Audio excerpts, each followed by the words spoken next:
It's Cardboard Time, episode number 60, and I'm your host, Arwen Kathke. With me today is a guest that I am extremely excited to chat with about her experience in the industry and maybe some topics like board game localization. She is someone that I have been able to get to know over the past year, someone that I can't wait to talk to and introduce you all to. Court Sakmar from Thames and Cosmos is here with me. Court, welcome to Cardboard Time. Thank you for having me. It's actually it's Thames and Cosmos from the river in Connecticut. Yeah. Okay. I was Not the British pronouncing that way. wrong this entire time. Great. It is okay. And I think we also do have a UK branch. You would think it's Thames, but it's actually from the Connecticut River, where the company was first started. So I had no idea. Thank you for enlightening me with that. Don't worry about it. It's definitely whenever we do like advertisements and stuff, we have to write like the pronunciation in the copy. It's fun. It was like the one thing. Okay, what do I have to make sure that I pronounce correctly? What do I have to ask her? And like that was the one thing I'm like, I got this. No problem. No. I got it. Yeah. Court, why don't you introduce yourself briefly to the audience? Yeah, so I'm Court Sakmar. I am the marketing coordinator for Thames in Cosmos or Cosmos.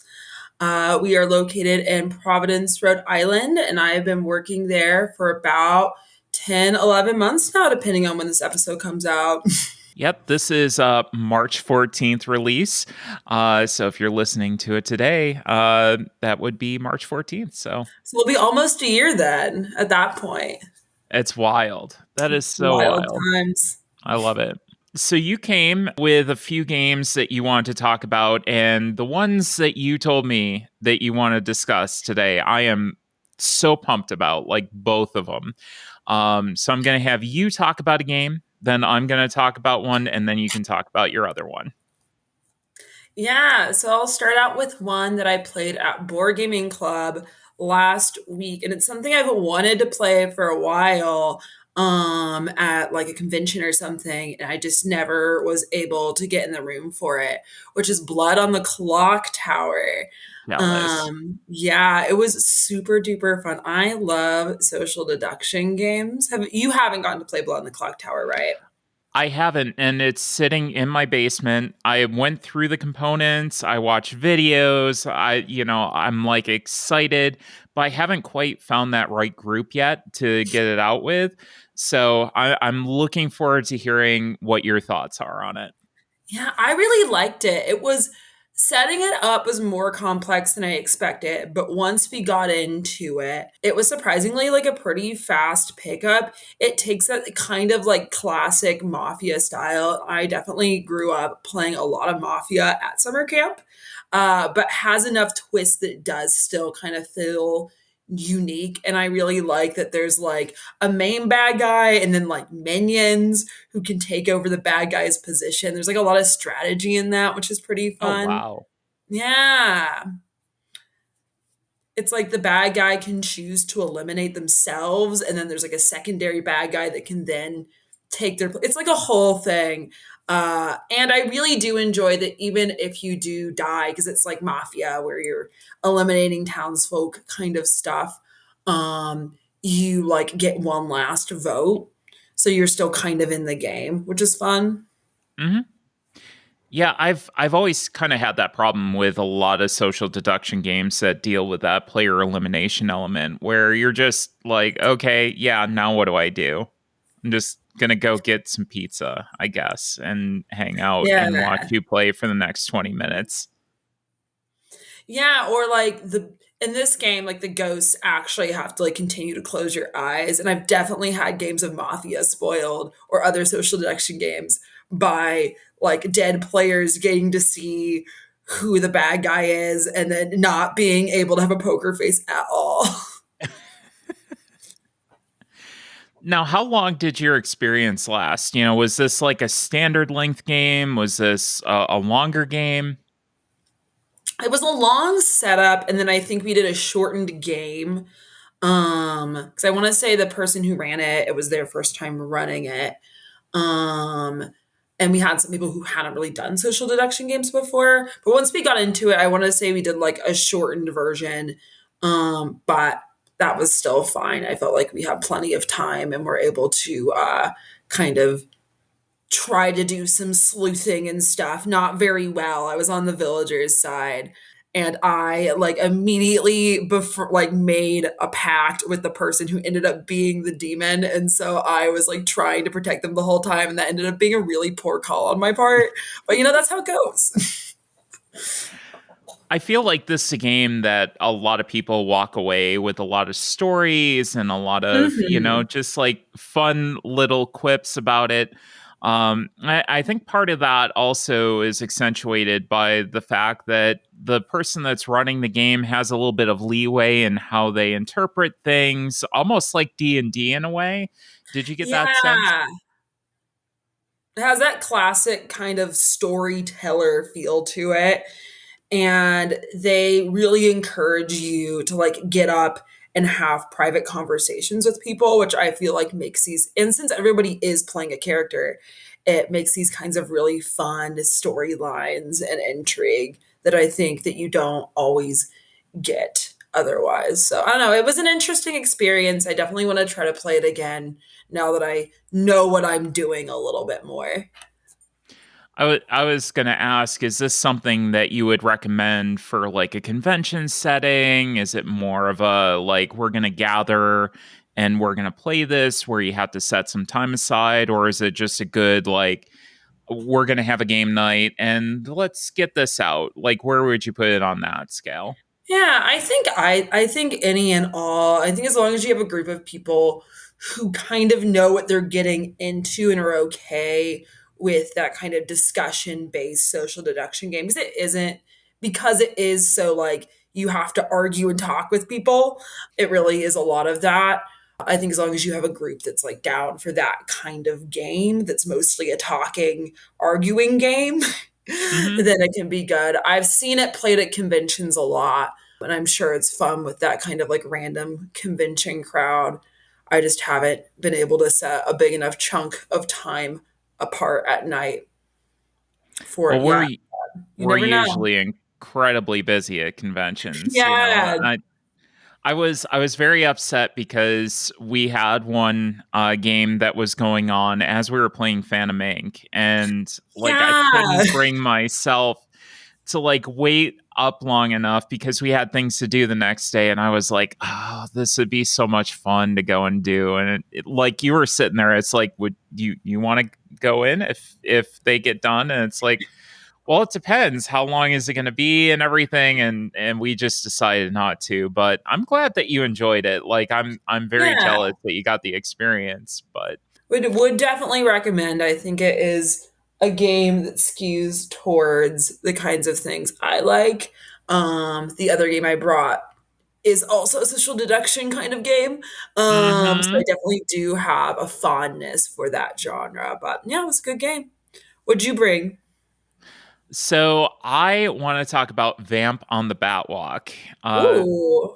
Yeah, this one is 2021, maybe not as well known as some other ones that are out there, but no, Vamp on the Batwalk was designed by John Simantov, art by Michael Rankin, and published by Jellyfish Game Studios. So, in Vamp on the Batwalk, you are an immortal vampire, and as an immortal vampire, you wouldn't be caught dead in last millennia's attire. But how do you truly know if you're up to the latest fashion trends if you can't even see yourself in the mirror? Well, obviously, you have a vampire fashion show. So, Vamp on the Batwalk is a trick taking deduction game for 2 to 6 players where each player competes to become the most fashionable vampire. Players try to play their best card each show, but the catch is they can't see the exact value of their own cards. Mm, Instead, they must rely on the information that they can see from other players to make the best choice. huh. It's intriguing, and probably the best way that I could describe this is like if Hanabi were a competitive trick taker.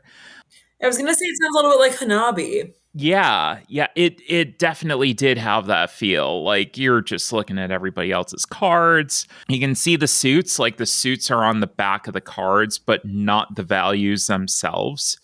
So at least you know what suit that you're playing. And Mhm. basically each suit has a number that's 1 to 5, a star or a garlic. So when somebody leads, that becomes a winning suit. Normally, the high number in the suit wins the trick unless a star is played. And then garlic is worth the least unless a star is played and somebody plays a garlic.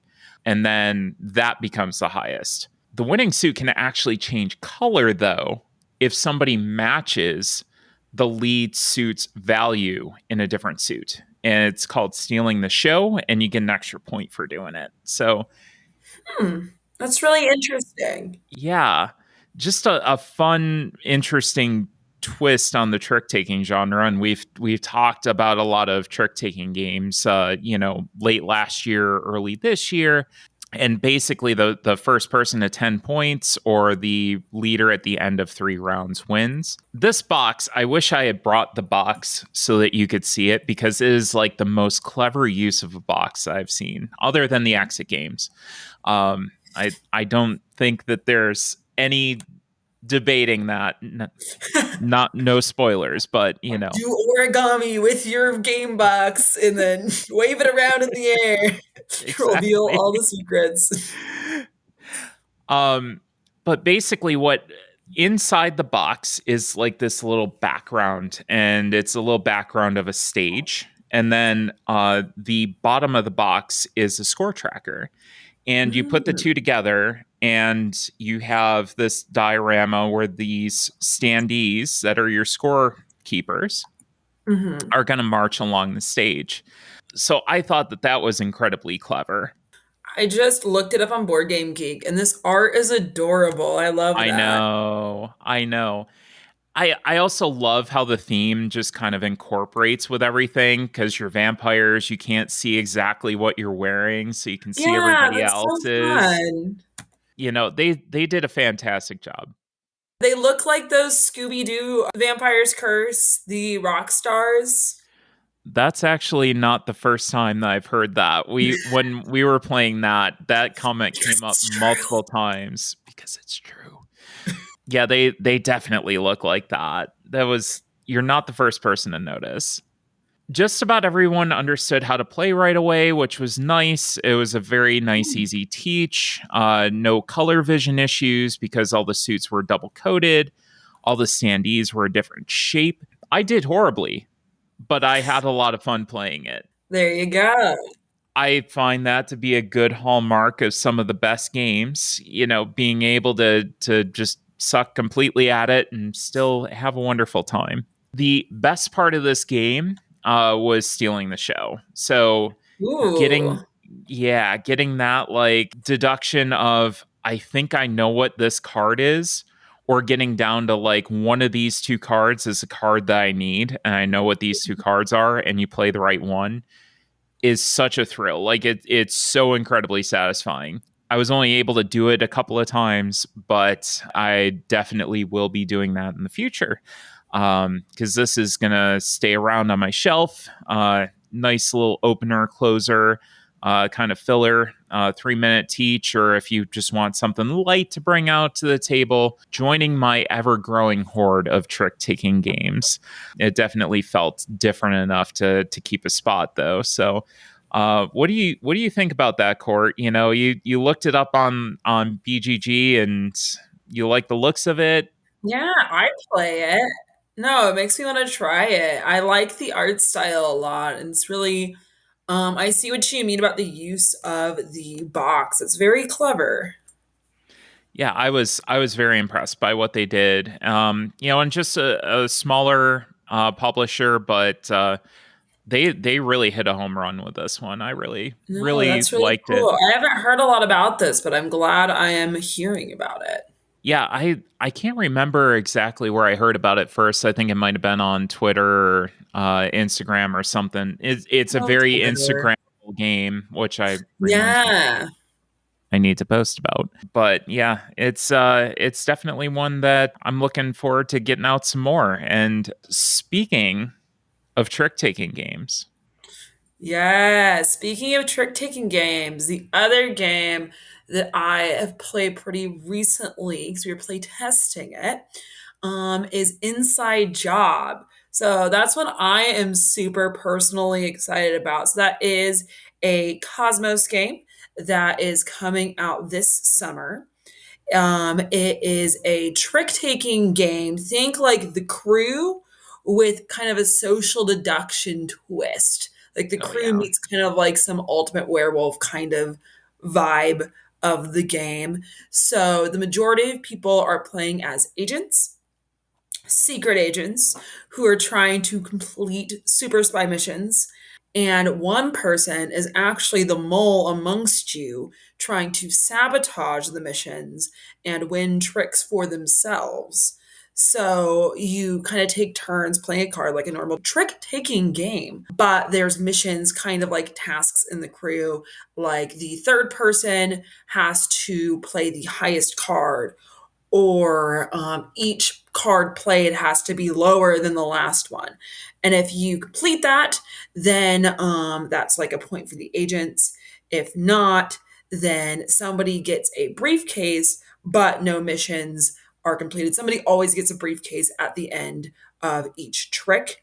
And if one person collects enough briefcases, then they have to reveal their card. And then if they're the insider, they automatically win. And it's kind of a sliding scale on how many missions and how many briefcases or intel they collect depending on how many people you're playing with.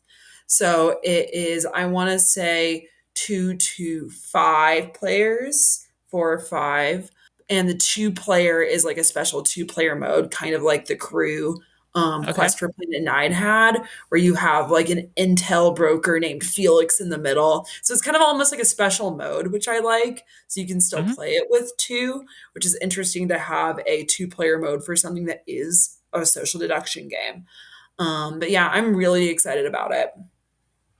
Yeah, this was one that I think we were talking about, if I'm not mistaken, Yeah, at I gave you a sneak PAX. peek at PAX U. Yeah, and I posted about it. I was like, this is one of the games I'm so hyped about this year. You know, because we've had games like Shamans, that was very intriguing and kind of similar in the hidden role trick taking space. But when you described it as a crew with hidden roles, I'm like, I'm in. I'm in. Just dump it right on my front doorstep because I need this. Like it sounds like such a cool game. And you know, I'm intrigued. I'm glad that you're liking it because it's one that I have high expectations and high hopes for. Yeah, me too.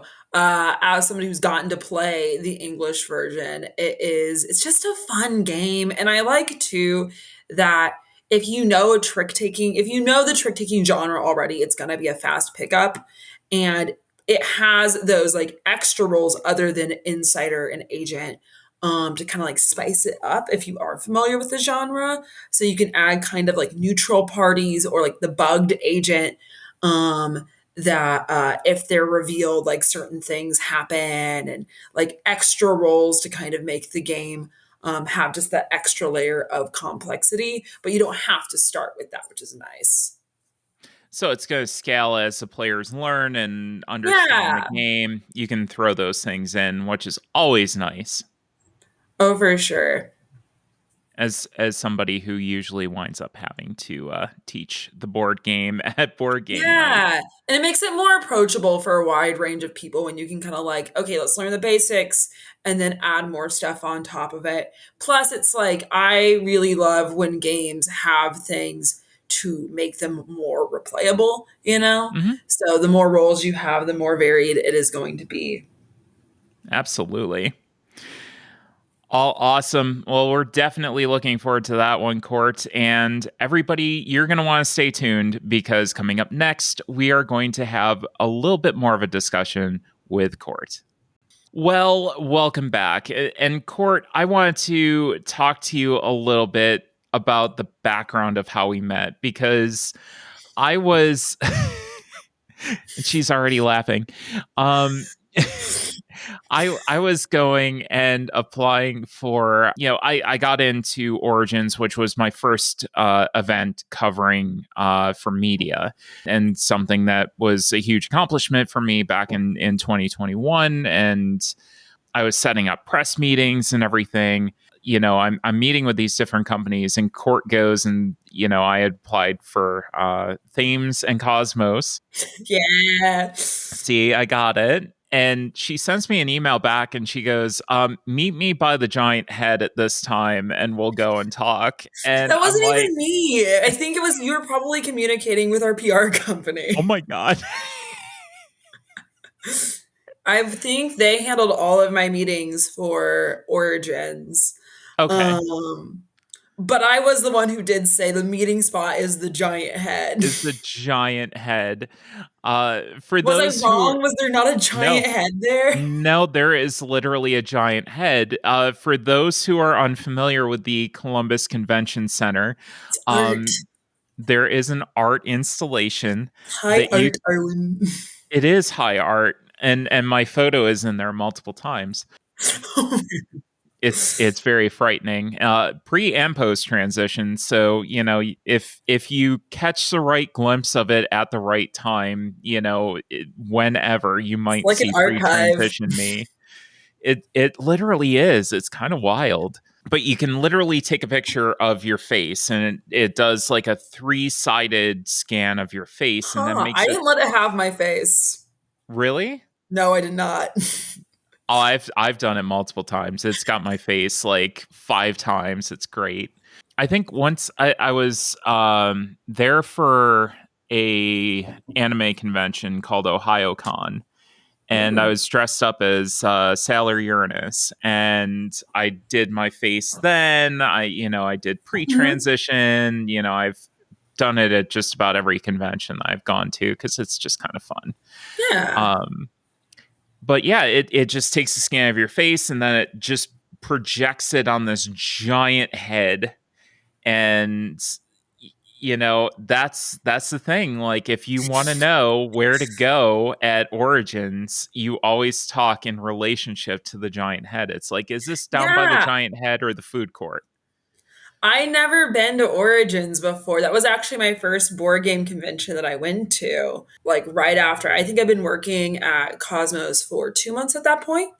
Hmm. And so we had a contact that we were like, hey, where should we set up press meetings? And he's like, the giant head is a good meeting spot. And I'm like, I don't know what that means either, but I figure I'll know it when I see it. And I did. I did know it when I saw it. It's like, yeah, okay, I'm in the right place. He was correct. It was a great meeting location.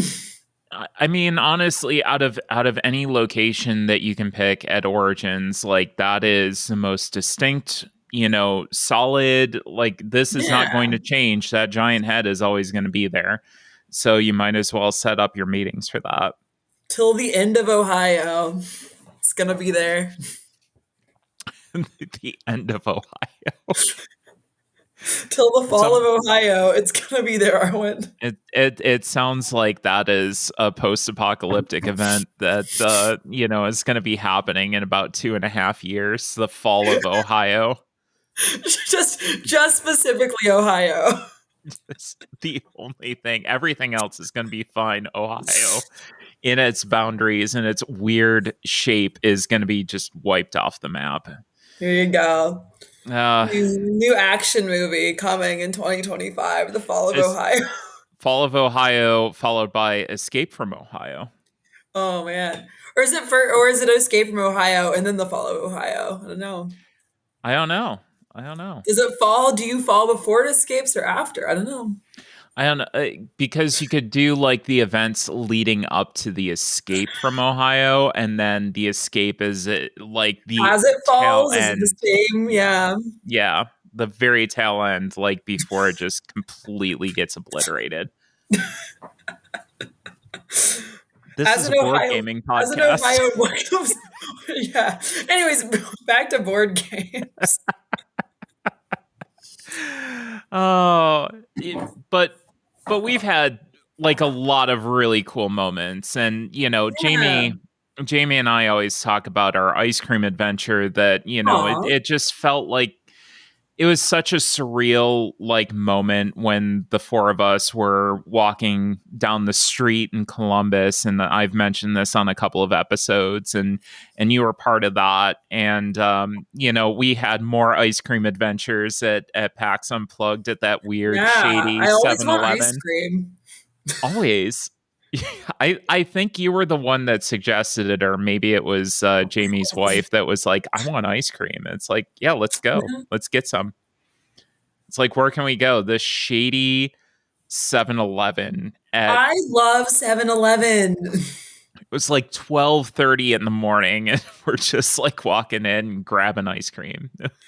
You have to have your gamer fuel for board games.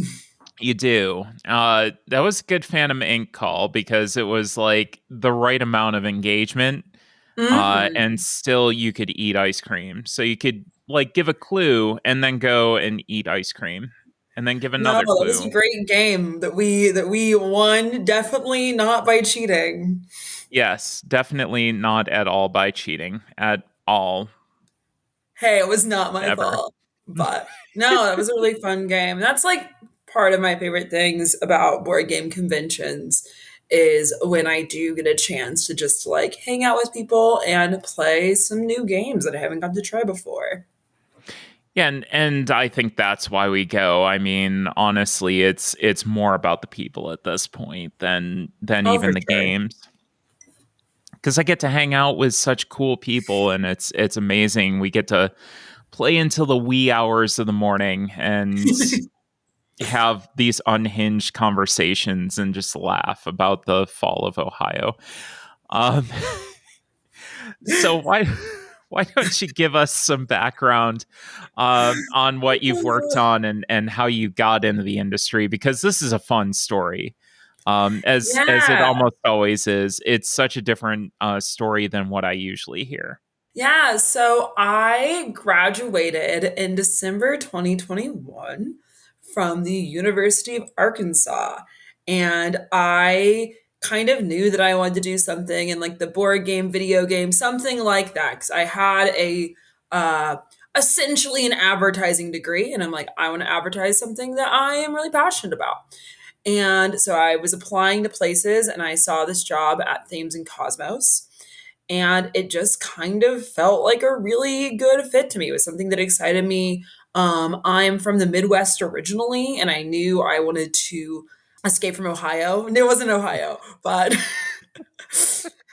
I knew I wanted to try living like on the East Coast.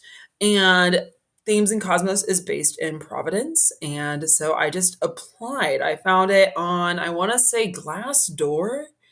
I was looking at a bunch of different websites like that, but I found it on Glassdoor and LinkedIn, and I just kind of applied and started going through the process and just really loved the people who worked there. Just felt like they had a really good kind of heads on their shoulders and like what they wanted to do and where they saw the business going and all that kind of stuff. And I was snowbirding with my dad in Florida at the time and flew from there to Providence, Rhode Island for like a final in person interview and kind of just rolled from there. So that all happened in February. And then by the end of March, I was living in Rhode Island.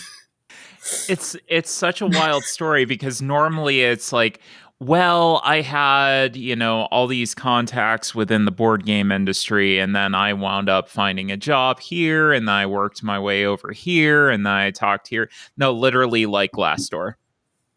Yeah, I was like, I just found it and I just kind of went for it. What does an average day at the office look like for you at this wonderful company? Ooh, it really depends on the time of year. And so we do, of course, board games. We also do children's educational STEM science toys, and sometimes crafts and sometimes magic. And new for this year, we actually have a big Spy Labs line, which is launching, which is super Ooh, exciting. So cool. it is kind of can be a multitude of things. So I work on the marketing team. So it is, I'm sure some people have seen me on TikTok. Mm-hmm. I also do a lot of our social media posts as well as communicating with lovely reviewers and influencers like yourself Why, and thank you. talking to them about what kinds of games they would like to see, what they're interested in, all that kind of stuff. I help do a lot of the coordinating of those kinds of things, talking to press like this, as well as just kind of helping with like item maintenance. I also do get to work on the localization process some, which has been really exciting. And I get to do some play testing, which are always super fun days. So it kind of just depends on where products are in the product development process and kind of what is needed on any given day. And I go to conventions, so lots of different stuff. It sounds like you're all over the place with all the things that you do and you did mention localization, and that was one Yes. thing that I really wanted to talk to you about because we discussed it at PAX U, and it was kind of this offhand comment like, yeah, we I do some localization work and everything, and I'm like, oh, that makes sense because the copy of Inside Job that you showed me happened to be in German. And I don't think people really understand the magnitude of how often that localization process has to happen. You have these German designers, you have these designers that aren't always based in an English speaking country, and English isn't often their first language. So can you explain how that works a little bit for us? Yeah, so for us, our parent company is a German based company out of Stuttgart, 200-year-old German company. And so we will work with them as well as Themes and Cosmos UK, TKUK, which is another lovely team. And we'll kind of get together and work on the board games coming out. So a lot of times people will see that they will come out in Germany first, most of the time. And as they get the finalized copy of their game, we will get German files of, say, a game like Inside Job, um, and then we will take it to a translator who will translate it for us, and then we'll take it back to our team, and we'll sit down and think about the best way to phrase things for a North American audience, all that kind of great stuff, and then kind of work back with the German team, make sure everything looks good. There's like we'll have to come up with like a English tagline, and sometimes we'll talk about like, is this the right box art for the North American market? All sorts of things like that that really go into it. And it really is like a team collaborative process. So lots of moving parts. Yeah.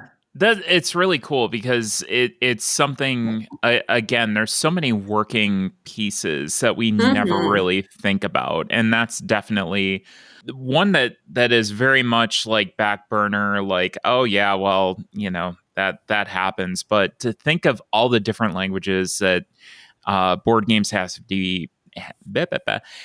be translated into, to make sure that they get to the right audiences is just wild to me, and something that I really hadn't thought much about. Yeah, especially with something like Exit, which is our award-winning series of escape rooms for the home from Inka and Marcus Brand, this great German couple. Those all start in German, and since they are like escape room puzzles, I actually get to help with doing some play testing. It's not just me, of course, of those games to make sure that they still make sense after you've translated them from German, because there's certain words that need to be worded a very specific way to make sure that you can actually understand the riddle and make sure that these riddles actually still work, especially the language dependent ones. Oh yeah, absolutely. And that definitely is one area that has to be perfect. Oh, yeah. So getting back to conventions a little bit, and talking about women in board gaming, Yeah. it's a trend that we've started to see an increase of women in the industry. Whether that be working for different publishers or media. We've had a lot of people that have paved the way for us. And I know that you're relatively new in the Mhm. industry. But do you see like a shift now that you've been here for a year? Do you see more of a shift towards women in the industry? How do you feel about the state of the industry? Do we need more representation? What are your thoughts on that? Yeah, I think like just the fact that I'm here is great, as somebody who is a young woman in the board game industry. I think I'm definitely seeing more women come in even as it goes, which is great. Like you said, I'm still relatively new to the whole thing, but it's always great to see more women interested in wanting to get involved and just more representation in general. And at Thames and Cosmos in particular, I think sometimes I'll like actually forget because we have an office of about 26 people. And I want to say, don't quote me on this, but I want to say about 20 of us are women out of like 26. It is like a heavily majority female office. And like my manager is a woman. Um, there's a lot of women that I work with just on a day-to-day basis. So I think sometimes I won't always think about it as much since I am very lucky to get to work with a great team. Yeah. So I think it's definitely interesting to see those conversations continue to happen. I think it's something that I love to see too, because people come in that are friends of mine from a long time ago, and they ask what I'm up to, and I'm like, oh yeah, I've got this podcast I do, and they go and they actually listen, and they're like, I've avoided board games for a long time because I felt like it was a primarily man's activity, and I'm like, yeah, no, anybody can play board games. It's fine. I trust me. You won't have testosterone flowing through your veins after you do this. Trust me more than anybody I know. Um, but it's nice to see that people have started to feel safer and better about coming to conventions and trying things and not feeling as left out, like they Yeah. can't be involved.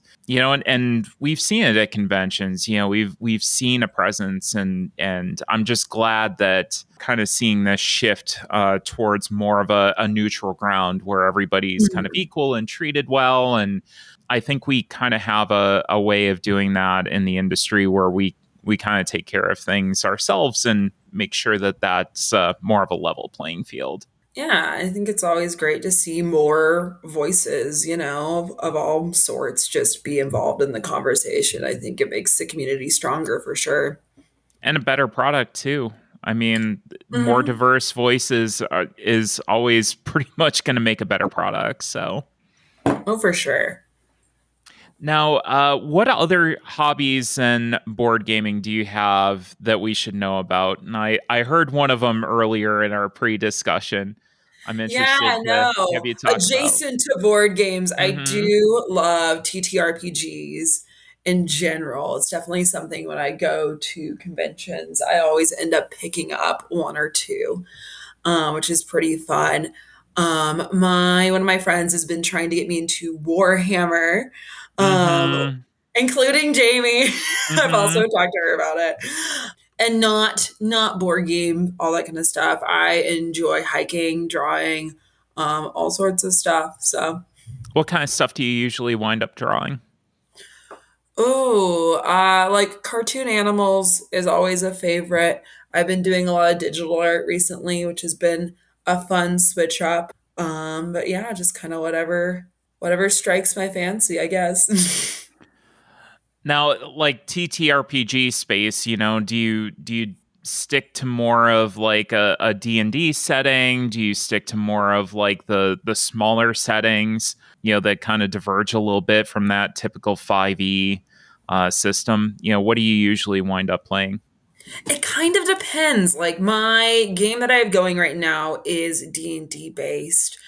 I picked up a really great, it's systemless, so it's kind of made for 5e, but it can technically be used with any system. Who made it? I got to talk with him at Origins. It was really great.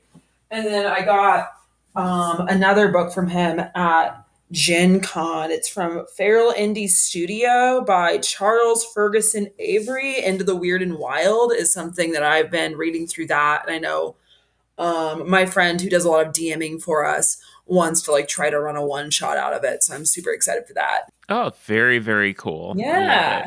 There's so much interesting stuff. That's what I love about tabletop gaming in general, I guess is what I should say, because that's kind of an all-encompassing term. You don't have to have any like programming experience, unlike video games where you kind of Mhm. need that programming knowledge to get your voice out into the world. You can literally start with pad and paper and develop something from scratch and share it to the world, which I think is a fantastic thing. Yeah, no, it's just a really fun way to kind of do building blocks, you know. And I've done some video game development in college, which was a time. Hmm. And it's interesting. Yeah, it's like games in general, I think there's just so much storytelling potential, whether it's a video game or a board game or a TTRPG, just giving people those building blocks to interact with the story is really fascinating.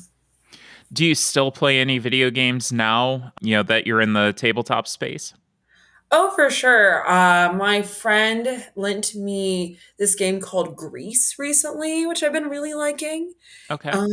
It's really more not to be like it's like an art experience, but it is an art experience. It's like this like really kind of puzzly platformer where you are start out in this gray world after like falling from the heavens, and now you're trying to like rediscover color. It's really, really gorgeous. Oh, wow. That sounds fascinating. What system is that for? I play it on the Switch. I play everything on the Switch. I'm the same there. I'm like one generation like behind on the Xbox and the PlayStation, but my Switch is charging right next to my bed because that's what I It do. can do so much. Like I can play Dead by Daylight on that, and I can also play like more indie games like Grease. So I need to look that up. Is that like GREASE or G R GREECE? I S. Grease. GRIS. Oh, I had that completely wrong. Grease. Grease. I don't Grease. know. Gris or Grease. My Interesting. friend calls it Grease, but I look at it and I just want to say Gris. See, I would look at that and I'd be like, oh, it's grits. Yeah. Grits. My favorite snack. Yeah. Grits. No self-respecting Southerner would make instant grits. Oh man, yeah. Yeah. Yeah. Plus 10 points if you get that reference. So how can people go and follow you on socials? Yeah, so we're on Instagram and TikTok, Thames, Thames, and AND, Cosmos with a K, Kosmos. So we are on Instagram and TikTok and Facebook and I believe Twitter as well. Yeah, we're on Twitter as well. And plenty of awesome games, including the Exit series, Inside Job, which I am looking so much forward to. The Crew, Catch the Moon, which, by the way, I was going to wrap up, but I need to talk to you about Catch the Moon because this is a Yes, story. You sent me a little care package because I really wanted Anno 1800. yes, And I know. and then I'm sitting there and I'm like, I look in the package and there's Catch the Moon, and I'm like, this looks like a kid's game. But I sat down and played it because you sent it to me, and I'm like, well, I'll give it a try. Like I looked at the back, I'm like, I like the art. I'm digging this. I can dig the vibe and everything. And then it wound up being one of the biggest surprises to me from last year, like how much I like that game. It was so ridiculous, and I It's such a good game. it really is. And I felt like you're such a good judge of personality because you're like, yeah, I figured you would like it. I'm like, okay, but you're right. Like you were Everybody needs perfectly Catch right. the Moon. It's one of Yeah. those games that, like, because I think a lot of times in the board game industry, you can be like, I want like a game, but it's surprisingly difficult in its simplicity. And it's just for me, talking about things like grits, if it has like such artistic value, that I just like looking at it and I like to have it out and about. And it kind of has that nice like balance between you can play it with kids, but you can also just like kind of have it out and about and it just looks nice. Yeah. Yeah, it's a very aesthetically pleasing game. It's one that we were playing at the Malted Meeples last day, Huh. and we had this like little back room to ourselves, and like people would wander by and VIP. they'd be like, what is that? That looks cool. I'm like, oh, it's Catch the Moon. Like, here's the box for it. It's like, I need to go pick that up. I'm like, yes, you do. You do need to go pick this up, like right now. Aw. Yeah, I just wanted to throw that in there because it's stuck in my head. I'm like, there's something else I want to talk to Court about, and I remembered it. Well, I'm So really glad you ended up liking it. It was yeah, one of those things that you didn't ask for it, but I'm like, I'm gonna send it anyways because I think she's gonna like it. And it just come out for us, and I'm like, I wanted to kind of get the word out about it because it's one of those games that once you play it, you like it, but people just need to be able to like see it out. It's done really really well for us at conventions because like if you can have it out on a table, it draws a little crowd. especially if you can touch the components and play around Oh, with for them. It's sure. like, oh, I get it. I get this now. Um, Yeah, it wound up selling out at PAX U, did it not? it did. It wound up sending out PAX U. It's sold out right now on our store as well, but we should hopefully have it back. Or it might not be when you listen to this in March. Yep, It might be back. might be back and it might It be might available. not. Go check your local stores and go check, Yeah, local wherever you stores go. are a great place. There probably still are copies at local stores and potentially Barnes and Noble, maybe. Maybe. Depends on what they carry. They carry a lot of our stuff. Yeah.